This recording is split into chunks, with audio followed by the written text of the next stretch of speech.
Bienvenidos de nuevo, adictos a Shadow.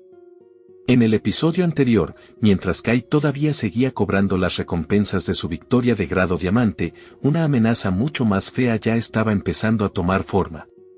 Gao Xiaoyi manipuló a Huang Ziqin, lo empujó más profundo hacia la corrupción abisal y convirtió un conflicto roto entre madre e hijo en el inicio de algo verdaderamente monstruoso. Al mismo tiempo, los jugadores pacíficos de Nanyue fueron tomados por sorpresa por la brutal emboscada del Salón del Dragón Negro, solo para que Shadow llegara justo cuando el enemigo volvió a escapar con una sincronización sospechosamente perfecta. Y ahora, con profecías desarrollándose y un nuevo conflicto formándose en Nanyue, este episodio está a punto de escalar rápido. Continuemos.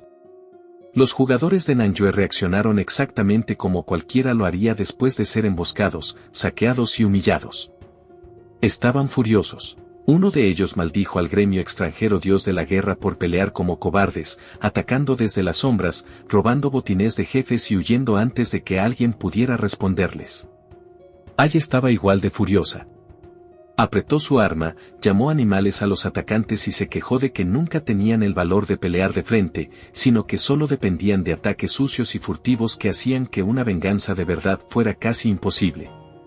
Entonces el ambiente cambió. Uno de los miembros del gremio anunció de repente que las autoridades ya habían pedido ayuda, y esta vez habían enviado al legendario Shadow en persona. Su fuerza era realmente increíble. Y todos sabían que, si Shadow ya estaba metido en esto, entonces los atacantes extranjeros por fin tenían a alguien que podía atraparlos. Un momento después, el mismo miembro volvió con noticias todavía más grandes. Shadow y las autoridades ya habían llegado al río donde solían reunirse para tomar té. Incluso Ai se sorprendió de que hubieran llegado tan rápido. Eso fue toda la motivación que los jugadores de Nanyue necesitaban. El grupo se apresuró por las calles destrozadas de la ciudad en ruinas, casi tropezándose con su propia emoción mientras corrían para conocer al famoso jugador que siempre habían querido ver.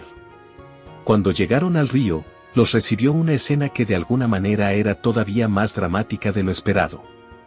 Shadow descendió del cielo montado sobre su enorme dragón esquelético, Osiris. Ai y una oficial miraron hacia arriba con asombro absoluto, atrapadas entre el terror y la admiración mientras contemplaban la montura de grado épico suspendida sobre ellas como un desastre en movimiento.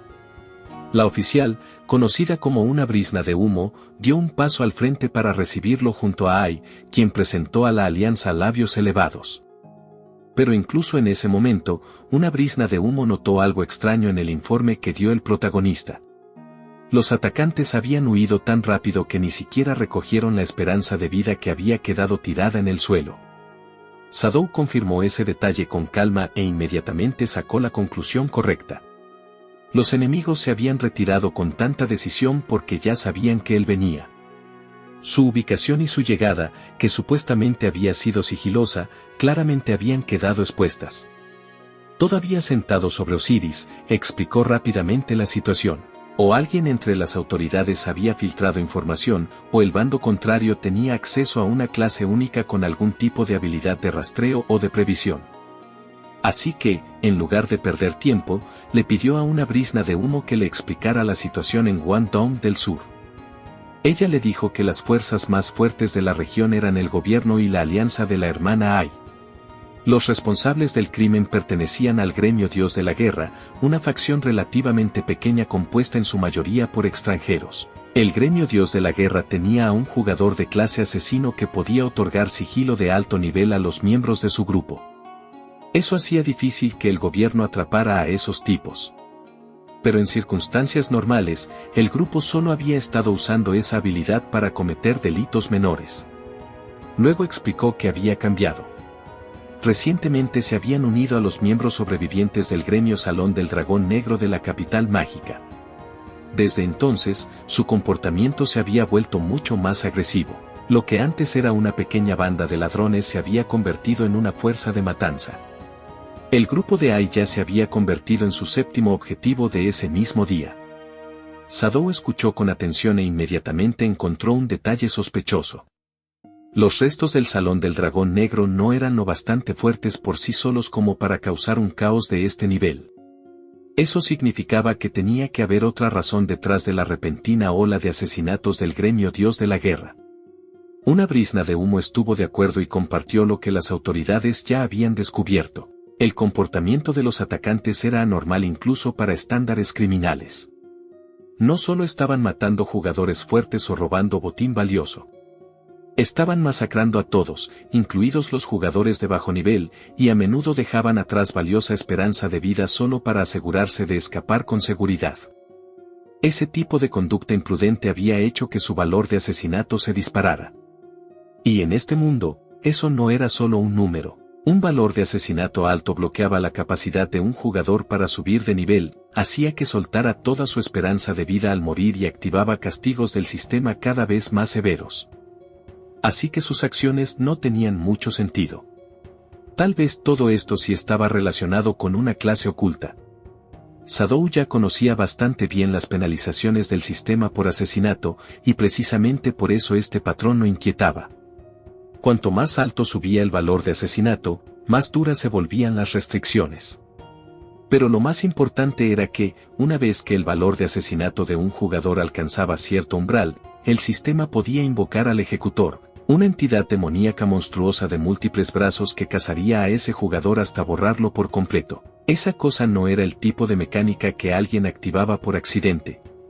Así que, mientras Sadou procesaba el informe, se preguntó en silencio si el gremio Dios de la Guerra estaba intentando invocarlo a propósito.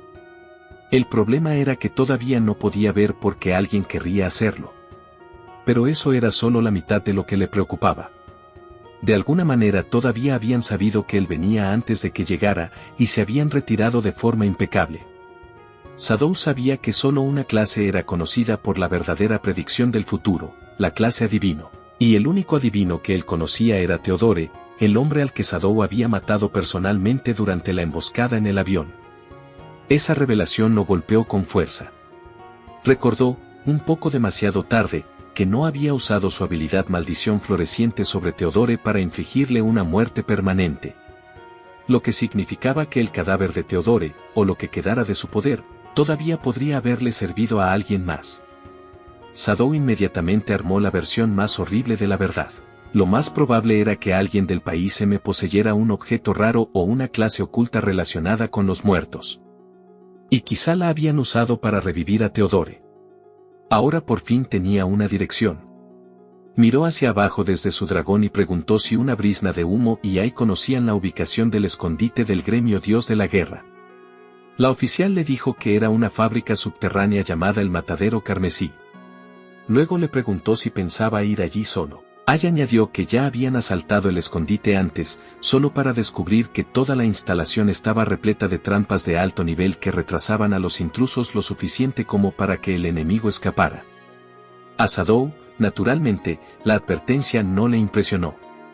Simplemente les dijo que lo llevaran allí. Si querían respuestas sobre sus motivos y su capacidad de previsión, entonces lo único que tenía que hacer era irrumpir en la base y capturar a uno de ellos con vida. Muy dentro de ese escondite, la atmósfera hacía honor a su nombre a la perfección. El Matadero Carmesí era un búnker industrial siniestro bañado en luz roja, con guardias armados moviéndose por sus pasillos. En algún lugar de sus profundidades, un hombre de piel oscura y tatuajes tribales se acercó a Ketir, el líder del Salón del Dragón Negro. Le preguntó si la información que le había proporcionado realmente había servido. Ketir admitió que sí. Sadou había aparecido desde el cielo exactamente como se había predicho, y sin esa advertencia temprana, el grupo habría sido aniquilado en el acto. El hombre tatuado sonrió con suficiencia y repitió la profecía de Theodore con una emoción casi religiosa. Habló de un caballero dragón negro como la noche llegando en silencio, de los afortunados escapando y de una estrella roja ominosa descendiendo para destruir toda la oscuridad. Para él, la primera parte que su líder les había dado ya se había cumplido. Eso significaba que tenían que esforzarse para que el resto de la profecía también se cumpliera. Si acumulaban suficiente valor de asesinato, podrían invocar esa estrella del desastre y usarla para aniquilar a Sadou. Parado allí sobre el muñón vendado donde antes tenía una pierna, el hombre se veía completamente consumido por el odio. Declaró que la muerte de Sadou era inevitable. En su mente, una vez que Daxia perdiera a su jugador más fuerte, se volvería igual que cualquier otro lugar, y entonces su líder podría guiar a las élites del país M para entrar y arrasarlos a todos. Despotricó con amargura sobre cómo Sadou y las autoridades de la capital mágica habían empujado a su gremio hasta la frontera de Nanyue y habían matado al señor Teodore. Y como si eso no fuera suficiente, ahora incluso habían ido a Nanyue para perseguirlos. Juró que se vengaría por todo lo que les habían hecho. Pero no había terminado. Después de que Sadou muriera, se vengaría personalmente de todos los demás relacionados con él. Su primer objetivo sería la joven bruja de cabello rosado del gremio Cúpula Celestial. Rugió de rabia porque los aliados de Sadou le habían costado un brazo y una pierna. También fantaseó con arrancarle el cabello a la oficial Lin Yingyue, y luego sus pensamientos se dirigieron a la capitán Eva en la ciudad de Jiangai, momento en el que sus amenazas se volvieron lo bastante repugnantes como para dejar clarísimo que este hombre actuaba con puro resentimiento y cero cordura. Ketir y sus hombres se rieron con él, entretenidos por el discurso, y siendo justos, si sonaba como el típico monólogo de alguien que ya se había comprometido por completo a ser un villano. Pero entonces la sonrisa de Ketir desapareció. Señaló un problema importante: si el adivino, el señor Teodore, ya había sido asesinado por Sadou, entonces ¿cómo seguían recibiendo profecías? Dejó claro que no era alguien que confiara con facilidad. Así que antes de seguir adelante con sus planes, quería confirmar que la profecía era real de verdad. Hasta donde él sabía, el extranjero podía estar alimentándolos con mentiras, usándolos como peones y planeando regresar al país M mientras ellos se quedaban atrás para morir. Exigió pruebas sólidas. El hombre tatuado afirmó que entendía la sospecha, porque él también había dudado de su líder antes de conocerlo. Entonces sacó una carta roja como si esto fuera Yu-Gi-Oh y la encendió con una aura roja. Le dijo a Ketir que observara con atención, anunció que regresaría al país M justo delante de él en ese mismo instante y activó la carta. La carta flotó sobre él. Ketir reconoció al instante el hechizo como una de las habilidades de Teodore. Y entonces ocurrió lo imposible. En lugar del extranjero de antes, apareció una figura envuelta en una energía roja oscura y ardiente. El líder del Salón del Dragón Negro se quedó atónito y preguntó de inmediato si el recién llegado era el maestro del que su compañero había estado hablando. Pero Gao Xiaoyi no dijo ni una sola palabra. Al momento siguiente, apareció frente a Ketir una pantalla holográfica azul brillante. Lo que vio en esa pantalla casi le rompió el cerebro. Era una llamada, y mostraba una transmisión en vivo del hombre tatuado de pie junto a la Estatua de la Libertad, junto con un mensaje claro confirmando que había regresado al país M. Esa demostración fue suficiente. Ketir miró la pantalla con lágrimas en los ojos, genuinamente conmovido por el hecho de que acababa de presenciar una teletransportación entre continentes. Para él, esto no era solo magia poderosa. Era la prueba de un milagro. Él y sus hombres inmediatamente cayeron de rodillas. Ketir juró lealtad en ese mismo instante y le rogó al líder de ojos rojos que los llevara de regreso a su patria. Gao Xiaoyi aceptó, pero con una sola condición. Primero tenían que invocar la ominosa estrella roja y matar a Sadou.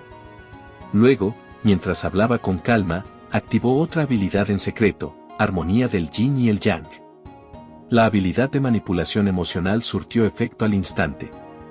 Los ojos de Ketir y de sus hombres brillaron de color rojo, y sus pensamientos fueron retorcidos hasta convertirse en una sed de sangre fanática. Así, sin más, el líder convirtió a una banda ya inestable en peones desechables perfectos.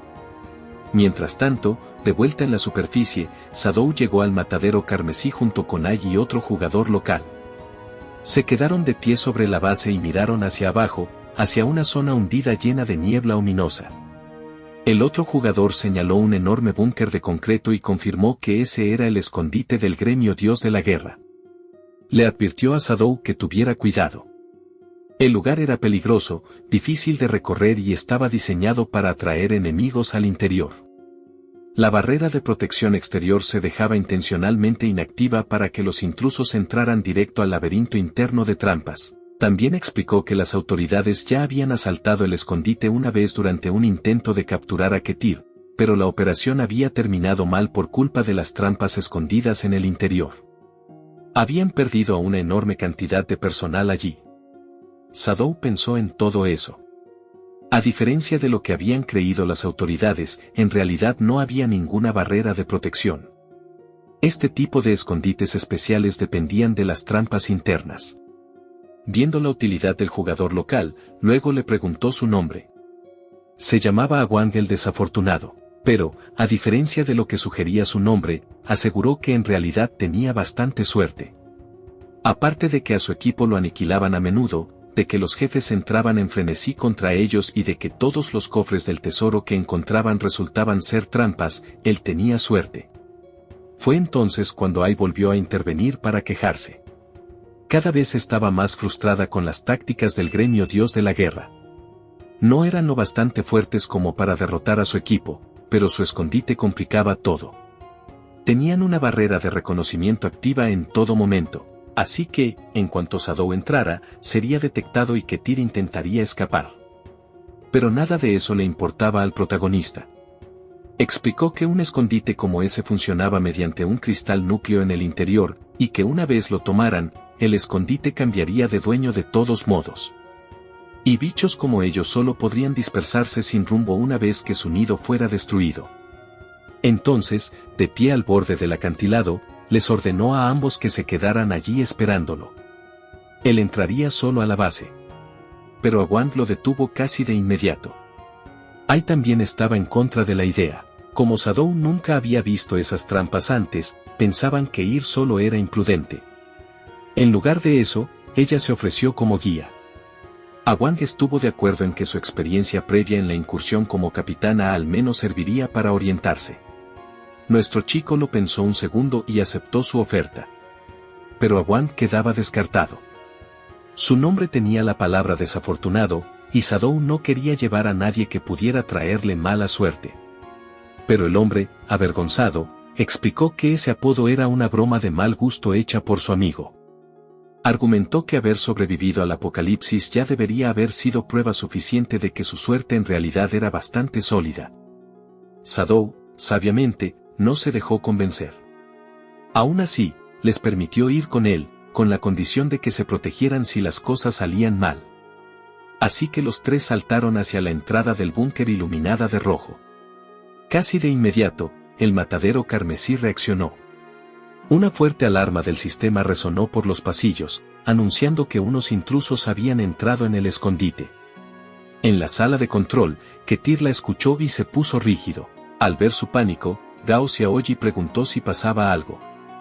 Ketir supuso que solo era otro grupo de oficiales locales idiotas regresando para morir. La idea incluso le alegró, porque podría divertirse con ellos una vez más. Pero luego pensó en la otra posibilidad. Tal vez el intruso era Sadou, y eso lo hizo vacilar. Así que se volvió hacia el líder de ojos rojos y le preguntó si podía usar su previsión. Si sabían el resultado, podrían decidir si pelear o huir. Gao Xiaoyi aceptó y activó la habilidad robada de Theodore, presagio del dios estelar, con una carta roja brillante. Una visión apareció en el aire. Mostraba exactamente la misma profecía otra vez, un caballero dragón negro llegando, todos seguían las sombras de regreso a su lugar original, y una ominosa estrella roja destruyendo la oscuridad. Ketir frunció el ceño y señaló que eso era idéntico a lo que el hombre tatuado había afirmado antes. El líder explicó con total suavidad que las visiones solo captaban los grandes puntos de inflexión, y que no cambiarían hasta que esos acontecimientos realmente ocurrieran. En otras palabras, ver la misma profecía otra vez solo demostraba que los destinos de ambos estaban conectados. Ketir se tragó la explicación entera. Su confianza explotó de inmediato. Si el caballero dragón negro ya había llegado, entonces claramente la persona que activaba la alarma era Sadou. Y si la profecía también incluía una ominosa estrella roja que destruiría la oscuridad, entonces, en su mente cada vez más delirante, esa estrella tenía que ser él. Sus poderes eran rojos. Esa era toda la evidencia que necesitaba. Empezó a presumir que Sadou estaba destinado a morir dolorosamente dentro de sus interminables trampas. Gao Xiaoyi simplemente lo observó con diversión distante y dijo que era libre de interpretar la profecía como quisiera. Luego el líder preparó su propia salida mientras decía que regresaría de nuevo cuando el momento fuera el adecuado.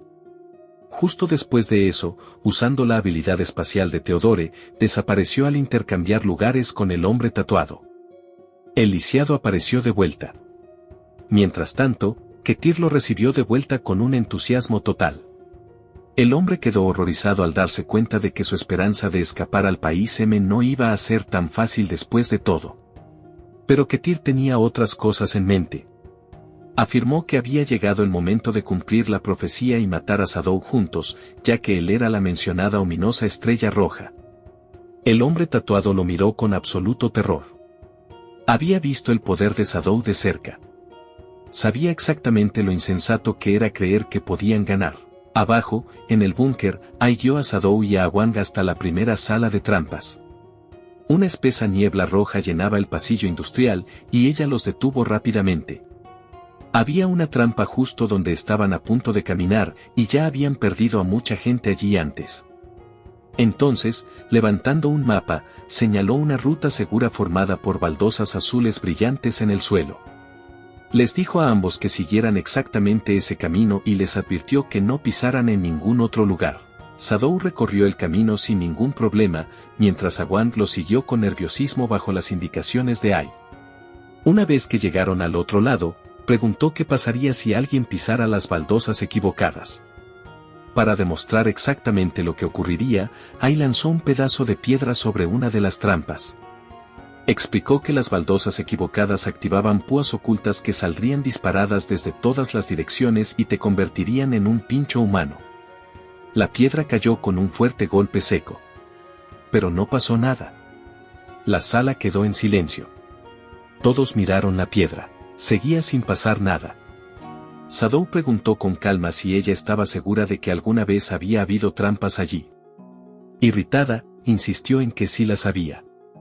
De hecho, ella había muerto personalmente 6 veces en esa sala exacta.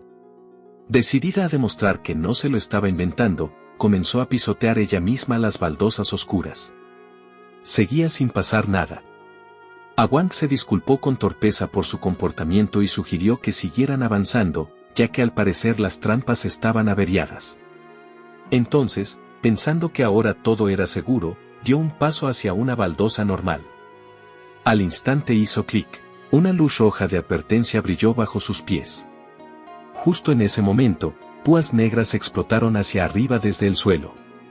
Como al parecer la mala suerte había decidido ponerse creativa, las púas ignoraron por completo a Awang y en su lugar atravesaron a Ai mientras estaba de pie cerca de él. Él miró horrorizado y gritó ante lo absurda de la situación, exigiendo saber por qué su error había activado una trampa bajo su compañera en vez de bajo él. La verdad, era una pregunta justa. Aún así, Ai murió en el acto y se convirtió en orbes dorados. Shadow se mantuvo tranquilo. Al observar el mecanismo, concluyó que Ai había estado diciendo la verdad.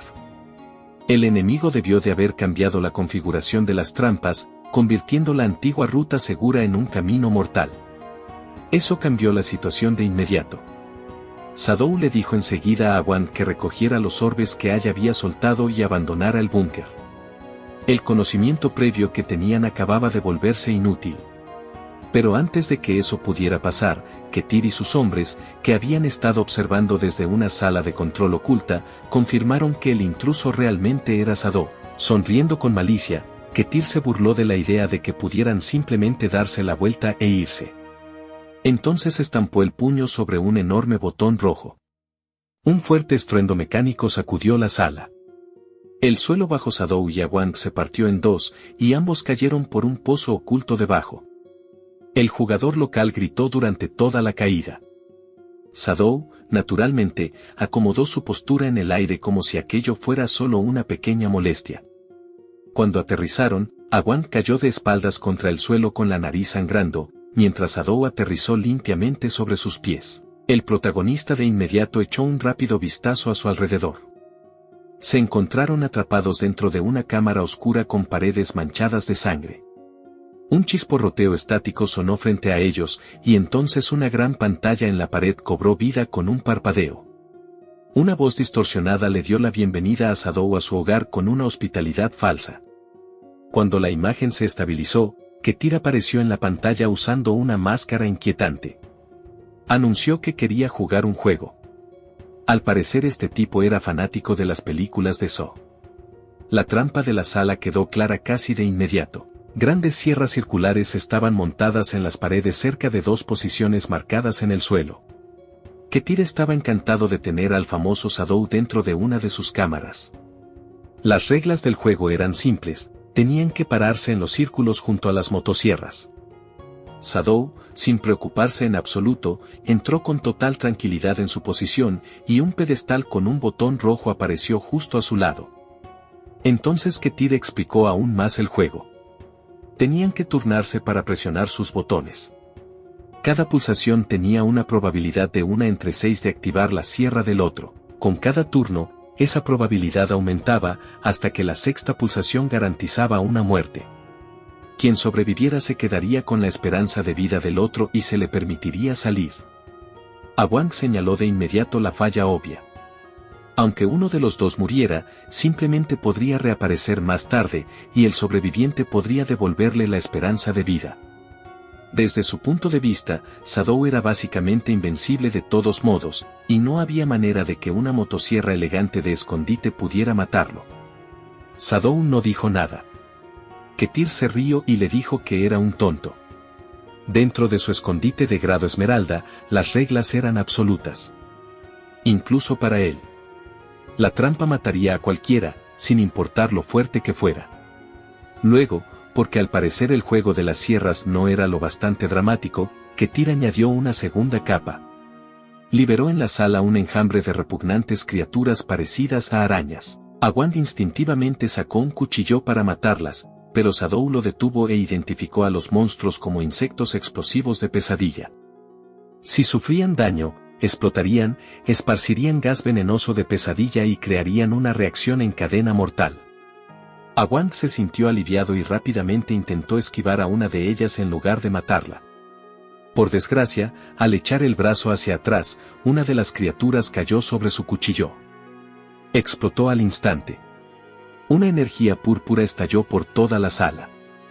El resto de los insectos detonó uno tras otro en una violenta reacción en cadena. Una explosión masiva envolvió a ambos jugadores, les infligió el estado de pesadilla y empujó sus medidores de pesadilla hasta el 80%. Wang entró en pánico. Shadow solo comentó, con una calma perfectamente seca, que de verdad tenía mala suerte y merecía su apodo. Entonces Ketir explicó el efecto de pesadilla. Mientras estuvieran bajo el estado de pesadilla, los jugadores no podían ni resucitar ni cerrar sesión. Si morían, sus mentes quedarían atrapadas en una pesadilla durante 3 días completos, mientras sus cuerpos físicos quedarían allí para que cualquiera los saqueara. Eso cambió las apuestas al instante. Furioso, Wang se negó a jugar al juego del botón y argumentó que, si ninguno de los dos presionaba nada, entonces nadie tenía que morir. Ketir soltó una risita, y la sala respondió por él. Las paredes comenzaron a moverse. Ketir se burló de ellos, preguntándoles si preferían apostar con las sierras o ser aplastados hasta morir. Explicó que presionar los botones al menos ralentizaría las paredes. Luego comenzó oficialmente el juego, encantado de tener a Shadow atrapado. Wang perdió por completo la compostura. Se quedó sobre su botón, pero no pudo obligarse a presionarlo porque estaba aterrorizado de que su mala suerte terminara matando a Shadow de alguna manera. Entonces comenzó a darle demasiadas vueltas a las probabilidades, balbuceando escenarios en los que Shadow debía ir primero, o quizá Wang debía ir primero, o quizá ninguno de los dos debía ir primero porque las matemáticas lo odiaban personalmente. No fue su momento más heroico. Shadow finalmente lo interrumpió y dijo su nombre. Con calma, le dijo a Wang que se quedara quieto y no hiciera absolutamente nada. El jugador local estaba desconcertado. Las paredes se estaban cerrando, las sierras giraban y todo en esa sala gritaba muerte inminente. Pero Shadow no se molestó en explicarle nada. Wang solo necesitaba seguir su orden. Ketir observó desde la pantalla y se burló de él, preguntando si el legendario Shadow realmente se había rendido sin pelear. Las paredes se acercaron todavía más. Wang, ya casi llorando, empujó las paredes y le rogó a Shadow que hiciera algo de una vez. Ketir se rió y prometió saquear sus cuerpos indefensos después de que murieran. Eso hizo que el jugador suplicara todavía más, pero el protagonista simplemente lo ignoró. Awang cerró los ojos y se preparó para el impacto. Las paredes siguieron cerrándose. Murmuró que iba a morir por culpa de su propia suerte maldita y se preparó para ser aplastado. Entonces las paredes brillaron con un intenso color rojo y todo se detuvo. Awang abrió los ojos y se dio cuenta de que las paredes se habían congelado a solo unos centímetros de matarlos. Por el altavoz, Ketir explotó de rabia y exigió saber por qué sus trampas habían dejado de funcionar. De verdad no podía entenderlo. La respuesta apareció de inmediato en forma de mensajes del sistema. El escondite había sido vulnerado. Y su núcleo había sido robado. La propiedad había sido transferida.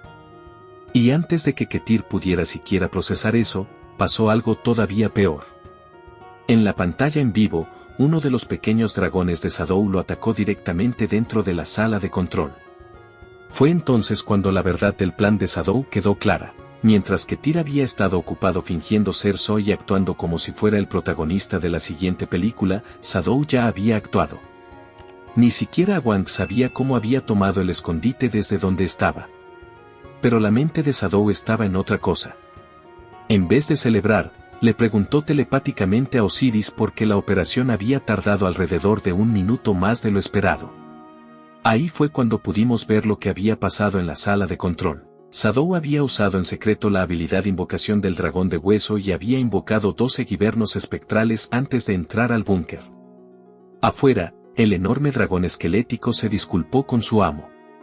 El laberinto había sido inusualmente complejo, y los defensores habían ralentizado a los guibernos.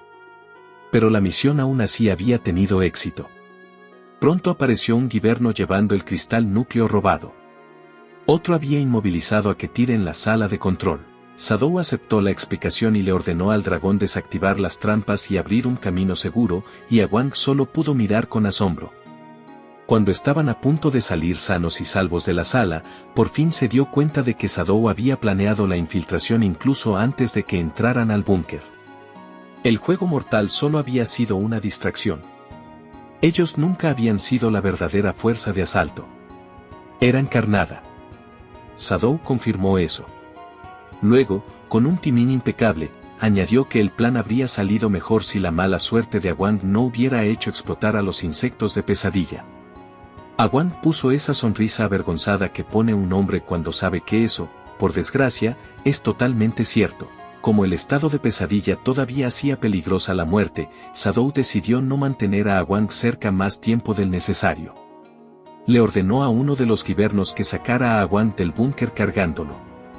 Le dijo que se escondiera en algún lugar lejano para que su mala suerte no arruinara nada más. Awang protestó contra el exilio durante todo el camino de salida, diciéndole al protagonista que no fuera supersticioso. Pero la orden estaba clara. Entonces Osiris volvió a contactar a Shadow, esta vez con malas noticias. Shadow ya sonaba cansado antes de que la explicación terminara siquiera.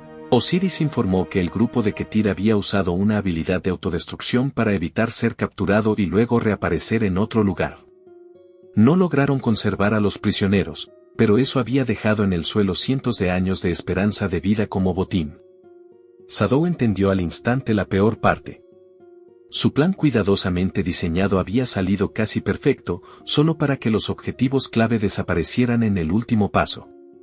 Lo que significaba que, sí, la mala suerte de Awang había vuelto a encontrar una forma de sabotear la perfección. Para cuando Ai reapareció y regresó, el matadero carmesí ya había cambiado de dueño. Así que naturalmente preguntó cómo era posible que el lugar se hubiera convertido en su propiedad durante el corto tiempo en que ella había estado muerta. Miró fijamente el búnker, luego a Shadow, luego otra vez al búnker, y también preguntó dónde estaba Awang el desafortunado. Claro, Sharo la interrumpió de inmediato y le dijo que no dijera su nombre en voz alta, por si acaso el universo estaba escuchando. Entonces Shadow le lanzó casualmente una llave dorada. Como ya había alcanzado su límite personal de escondites, le dijo a Ai que le estaba entregando el búnker a ella y a las autoridades de Nanyue. Ella se puso eufórica durante unos 2 segundos. Hasta que Sadou aclaró que el regalo no era gratis. Una vez que recogieran la esperanza de vida que había dentro, esperaba un pago de 1500 años. Ai se echó a llorar en el acto por el precio, pero aún así le dio las gracias. Poco después llegó una brizna de humo y le agradeció a Sadou por haberlos ayudado. Como recompensa oficial, le entregó un libro de habilidad azul brillante. Era la habilidad de asesino más fuerte de Nanjue, y ella lo había traído personalmente para él. También mencionó, de forma bastante útil, que Awang había sido enviado a la frontera porque sabía que a Sadou no le gustaba tenerlo cerca. El libro de habilidad resultó ser la habilidad de nivel oro escudo de danza sombría. Otorgaba escudos de daño equivalentes al nivel de sigilo del usuario cada vez que él o sus compañeros de equipo entraban en sigilo, con un tiempo de reutilización de 5 minutos. Sadou entendió de inmediato lo valiosa que era. La inmunidad al daño era, en la práctica, una invencibilidad temporal, y eso importaba muchísimo contra jefes del juego tardío cuyos ataques podían ignorar sus defensas habituales basadas en robo de vida. Así que, naturalmente, la mejoró. Usando puntos de evolución a través del sistema, mejoró la habilidad del nivel oro al nivel épico, reduciendo significativamente su tiempo de reutilización. Luego la activó. Un aura azul lo envolvió y, como su nivel de sigilo ya había alcanzado 21, la habilidad le dio 21 capas de anulación total de daño. Contra enemigos de golpes pesados, eso era absurdamente útil. Entonces una brizna de humo señaló el problema mayor. Ketir y el gremio dios de la guerra habían escapado. Si antes ya eran escurridizos, ahora probablemente se volverían todavía más cautelosos y peligrosos. Se quejó de que los jugadores amantes de la paz de Nanjue no estaban hechos para una guerra interminable y de alta tensión. En su imaginación, el futuro de pronto se convirtió en 6 días a la semana de farmeo sin parar solo para sobrevivir. Ai se horrorizó ante la idea y declaró dramáticamente que preferiría morir antes que perder su hora del té de las 3 de la tarde. Sadou observó a las dos mujeres entrando en pánico en silencio ante la idea de tener que trabajar duro y recordó algo importante de su vida anterior. Los jugadores de Nanjue, a pesar de su reputación relajada, en realidad poseían algunas de las clases ocultas más poderosas de todo el juego. Su verdadero problema era la pereza. Si alguna vez se hubieran molestado en grindear, podrían haberse convertido directamente en la región más fuerte. Así que Sadou les hizo una promesa. Dijo que se quedaría en Nanjue hasta atrapar a Ketir. Mientras siguiera allí, también las ayudaría a mejorar su fuerza de combate para que pudieran defenderse como correspondía. Ai y una brizna de humo celebraron en silencio. De hecho, ese había sido el plan de una brizna de humo desde el principio. Incluso se felicitó a sí misma en privado, convencida de que ni siquiera un jugador de élite como Sadou podía resistirse a la presión de unas chicas llorando frente a él. Las dos chicas inmediatamente empezaron a aprovecharse del acuerdo. Le agradecieron a Sadou con entusiasmo, propusieron ir a cazar jefes juntos y luego, sin ninguna vergüenza, comenzaron a fijar algo que sonaba sospechosamente como horario de oficina. De 9 a 6. Con pausa para el té incluida. Fines de semana y feriados libres. Darle me gusta a este video y suscribirse al canal. Sadou se quedó allí sin palabras por un momento, probablemente preguntándose si por accidente había contratado o se había unido a un gremio de youtubers. Luego simplemente les dijo que formaran un grupo para poder subirles de nivel y les ordenó a sus subordinados que buscaran jefes de grado esmeralda o superior. Las mujeres celebraron como si acabaran de ganar la lotería. Un jugador de primer nivel se encargaría del trabajo peligroso mientras ellas mantenían su horario relajado. Era eficiente de una forma profundamente irritante. Poco después, Sadou volvió a invocar a Osiris, y el dragón esquelético levantó a las chicas mientras todos surcaban el cielo. Una brizna de humo informó de un jefe cercano de grado esmeralda llamado el Rey Pez Negro Venenoso. El monstruo vivía bajo un limo negro acuático que lo hacía inmune a los ataques a distancia. Sadou les dijo que guiaran el camino y que le avisaran de inmediato si aparecía cualquier noticia sobre Ketir. Finalmente llegaron a un río tranquilo cerca de las ruinas de una ciudad en lo profundo del bosque. Mientras tanto, Sadou no podía creer que estuvieran haciendo esta ridiculez. Ai estaba pescando con toda tranquilidad. Preguntó qué se suponía exactamente que estaba haciendo en vez de prepararse para la batalla. Ella le hizo gesto de silencio y explicó que primero había que atraer al rey pez negro pescando. Si su salud bajaba de un 30%, se sumergiría de nuevo en el agua y se regeneraría rápidamente, lo que hacía la pelea extremadamente difícil. Una brizna de humo sugirió que primero deberían limpiar algunos monstruos más débiles para acumular el rompelímites de Shadow para sus ataques más poderosos. Shadow se sorprendió un poco de que ella siquiera supiera cómo funcionaban sus habilidades. Ruborizándose un poco, admitió que era una gran fanática. Luego le mostró su teléfono, que tenía una foto secreta de Shadow como pantalla de bloqueo. Confesó con orgullo que había visto grabaciones de sus peleas contra jefes cientos de veces. Nuestro chico solo se quedó mirando la pantalla en silencio, visiblemente sin saber cómo responder a ese nivel de devoción. Antes de que la incomodidad pudiera asentarse más, apareció cerca un grupo de monstruos rana gigantes. Una brizna de humo preguntó de inmediato si quería usarlos para llenar su medidor de rompelímites y Shadow estuvo de acuerdo. Atacó con cuchillas de sombra y los mató a todos al instante de un solo golpe. Lo cual, por desgracia, era justamente el problema. Una brizna de humo señaló que su daño era demasiado alto. Sus ataques eran tan fuertes que los enemigos morían antes de que él pudiera acumular suficiente energía de combo con ellos. Al ver el problema, ella se ofreció a ayudar. Entonces invocó una figura dorada resplandeciente y le preguntó si quería probar su buff especial. Shadow no podía creer que tuviera una técnica así. Estaba usando la habilidad Gran Revitalización Yang. Brillando con energía púrpura, una brizna de humo finalmente reveló su clase oculta única. Era una bruja encantadora, de tipo brujo. Se especializaba en debilitamientos y maldiciones. Su habilidad definitiva podía reducir las estadísticas de un objetivo en un 80% sin requerir rompelímites. Solo había una condición. El tiempo de lanzamiento era largo, y la habilidad solo funcionaba si ella y el objetivo estaban completamente solos en privado. Entonces se inclinó hacia él y, sin absolutamente nada de sutileza ya, le dijo que quería usar esa técnica íntima específicamente con él. Shadow rechazó la propuesta al instante y se alejó sin el más mínimo interés, dejándola visiblemente decepcionada. Luego dijo que ya tenía su propio método para acumular energía. Le ordenó a Osiris reunir a todos los monstruos restantes de la zona. Osiris se elevó hacia el cielo y creó un vórtice de magia oscura, arrastrando a los monstruos rana hacia arriba dentro de una densa esfera de energía púrpura. Una brizna de humo observó con asombro. Una vez que los monstruos estuvieron agrupados con fuerza, Shadow saltó al aire y desató hoja circular del Caballero Oscuro.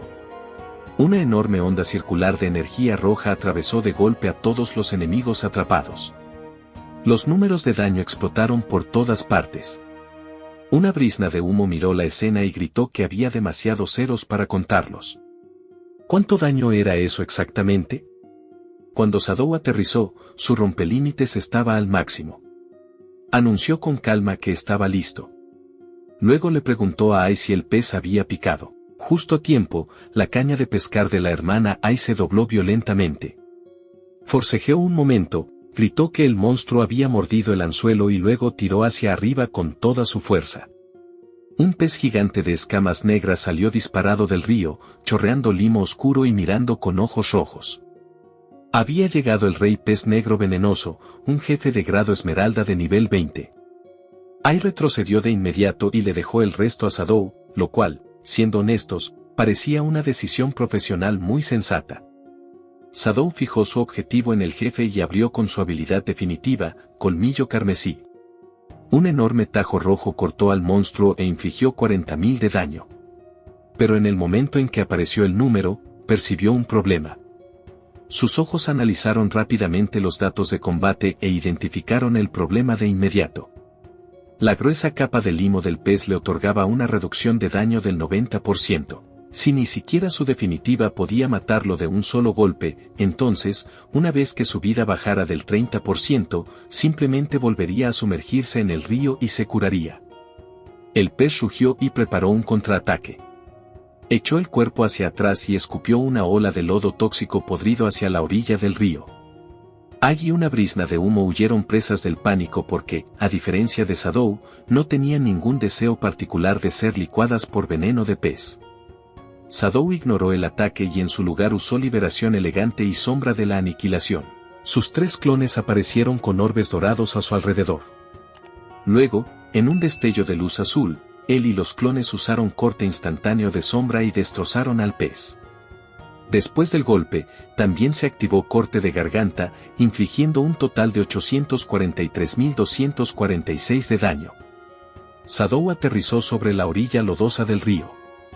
Al principio había querido una muerte limpia de un solo golpe. Pero ahora la situación le daba una oportunidad perfecta para probar su nueva habilidad finalizadora. Energía púrpura se reunió a su alrededor, su ojo brilló y activó Demonio de la Pesadilla Infinita. Llamas púrpuras envolvieron al Rey Pez Negro. La habilidad aumentaba continuamente un medidor de pesadilla en todos los objetivos a su alrededor y cada ataque posterior aceleraba el proceso. También le otorgaba a Sadou un aumento de daño del 80% mientras estuviera activa. Una vez que el medidor de pesadilla llegaba a 100, el objetivo entraba en estado de pesadilla y caía en un sueño profundo. Pero el verdadero valor venía después de eso. El siguiente golpe que despertara al objetivo infligiría daño triple. Y eso era exactamente lo que Sadou quería probar. Cuando el pez cayó en estado de pesadilla, Sadou volvió a moverse y lanzó otro corte instantáneo de sombra. El golpe de despertar activó un devastador golpe crítico con un corte de garganta adicional y provocó una explosión azul helada. Un momento después, el sistema confirmó la muerte. El jefe de grado Esmeralda había sido derrotado. Sadou recibió experiencia, puntos de evolución, esperanza de vida y mayor resistencia a la pesadilla. Agi y una brisna de humo celebraron con alivio y asombro. No solo había matado al jefe, sino que lo había hecho sin permitirle retirarse al río. Entonces Sadou revisó el botín. Había puntos de evolución, equipo y recompensas normales. Pero una caída en particular llamó su atención de inmediato, un mapa del tesoro. El mapa marcaba la ubicación de un cofre del tesoro legendario oculto en lo profundo del bosque primigenio cerca de las ruinas de la ciudad de Jiangai. Su ciudad natal estaba demasiado lejos como para que Sadou pudiera visitarla en persona en ese momento. Así que, en vez de abandonar la pista, le envió el mapa del tesoro a una aliada de confianza que estaba en casa. En su mente, su absurda buena suerte natural la convertía en la candidata perfecta para una búsqueda del tesoro. Después de eso, entregó generosamente el resto del botín a Agi y a una brisna de humo. Estaban encantadas, pero la capitana también señaló que ya casi era hora de terminar su turno. Sadou ignoró por completo la sugerencia e insistió en que todavía tenían tiempo suficiente para cazar 2 jefes más. Muy lejos de allí, en el bosque cerca de la ciudad de Jiangai, el mapa del tesoro ya estaba causando sus propios problemas. Una bestia demoníaca cornuda dormía sobre una gruesa rama de árbol, mientras un pequeño grupo avanzaba en silencio por el bosque debajo. Darius revisó el mapa que Sadou había enviado y confirmó que ya estaban cerca. La capitana Eva advirtió a todos que se mantuvieran alerta porque no tenían idea de qué tipo de monstruos podrían estar acechando en el bosque. Entonces un fuerte sonido crujiente rompió el silencio.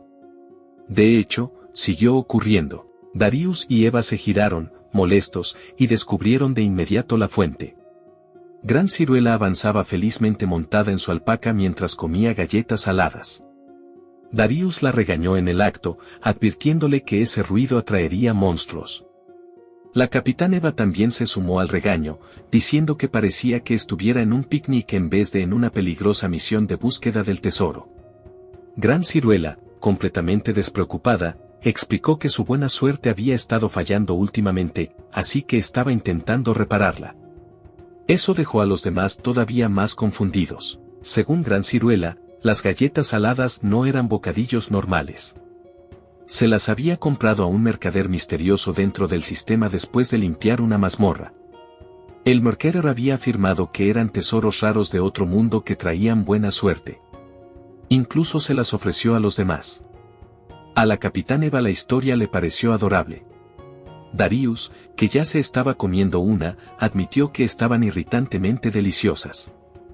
Gran Ciruela, ofendida porque nadie se estaba tomando en serio su teoría de la suerte, se metió otra galleta salada en la boca e hizo un último crujido fuerte. Eso fue suficiente. Muy por encima de ellos, los ojos del monstruo demoníaco dormido se abrieron de golpe. Ya no soportaba más el ruido. La criatura cayó desde la rama con un rugido furioso y estrelló sus puños contra el suelo, haciendo añicos la tierra. Apenas había fallado en alcanzar al grupo mientras se dispersaban. Cuando el polvo se asentó, el sistema lo identificó como un jefe de grado esmeralda de nivel 18, el gorila, simio feroz. Darius asumió de inmediato que todos estaban a punto de morir. Pero el simio hizo algo más extraño. En vez de atacar a todo el grupo, se concentró por completo en la fuente del ruido. Sus ojos rojos brillantes se fijaron en Gran Ciruela. Antes de que ella pudiera reaccionar, la bestia la agarró a ella y a su alpaca. Rugió, básicamente diciéndoles que se largaran para que pudiera dormir en paz, y las lanzó profundamente dentro del bosque como si fueran equipaje no deseado. Darius y Eva observaron con total incredulidad cómo su amiga desaparecía en el cielo nocturno. Aún más extraño, el simio luego perdió el interés en todos los demás y simplemente se balanceó de vuelta entre los árboles. Darius solo pudo preguntar por qué el jefe había perdonado al resto de ellos. La respuesta, al parecer, era que se había despertado de mal humor, había castigado a la persona más ruidosa y había vuelto a ocuparse de sus asuntos. Y, sinceramente, ese era uno de los jefes esmeralda más razonables que habían visto. Mientras tanto, mientras ellos estaban ocupados discutiendo cómo encontrar a Gran Ciruela, ella y su alpaca seguían volando por el cielo.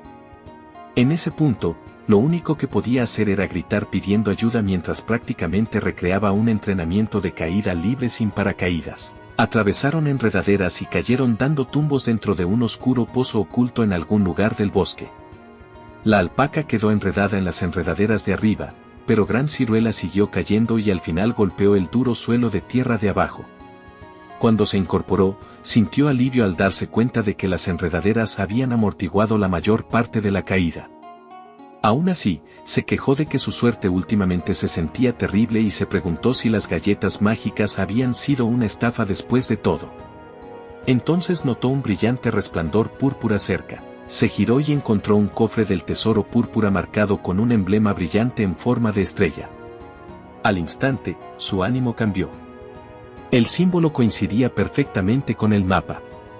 Gritó de alegría y declaró que había encontrado el cofre del tesoro legendario que estaban buscando.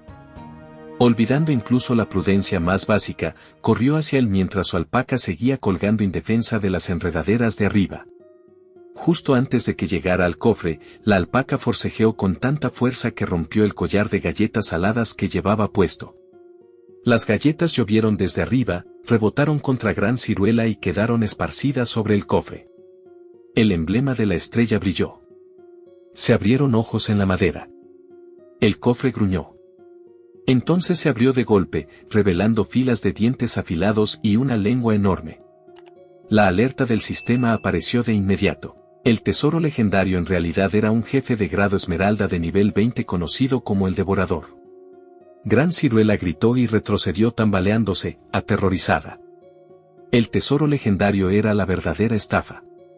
Se quedó congelada mientras la verdad se hundía en su mente. Si las galletas que cayeron no hubieran activado al monstruo antes de tiempo, entonces ella se habría acercado directamente a él y lo habría abierto con la mano. En otras palabras, la habrían devorado de inmediato. En cambio, el devorador ahora estaba distraído, masticando felizmente las galletas como un mímico de pesadilla sobredimensionado con prioridades basadas en snacks. Y en ese exacto momento, el miedo de Gran Ciruela se convirtió en alivio. El mercader no había mentido. Las galletas realmente habían traído buena suerte. Acababan de salvarle la vida. Ese alivio duró unos 2 segundos antes de que la realidad volviera a alcanzarla. Estaba sola en un pozo con un jefe de grado esmeralda y absolutamente ninguna posibilidad de vencerlo por sí sola, así que, sin perder un segundo más, tomó la única decisión sensata que tenía disponible. Llamó a Shadow como refuerzo. Aquí es donde termina el episodio de hoy. Hoy, Shadow conquistó otro escondite sin siquiera mover un músculo. Pero incluso así, sus enemigos siguieron escapando. Y con que tira ahora huyendo, será todavía más cauteloso la próxima vez que se encuentren. Mientras tanto, lo que parecía una simple búsqueda del tesoro ya se convirtió en otra pesadilla. Con Gran Ciruela atrapada sola con un monstruo de grado esmeralda, las cosas están a punto de ponerse muy interesantes. ¿Shadou regresará a la ciudad de Jiangai, o se quedará en Nanyue y seguirá ayudando a sus jugadores a subir de nivel? No olviden dejar su like si les gustó el episodio y comentar aquí abajo si quieren ver los próximos episodios. Gracias a todos por el apoyo y nos vemos en el próximo episodio.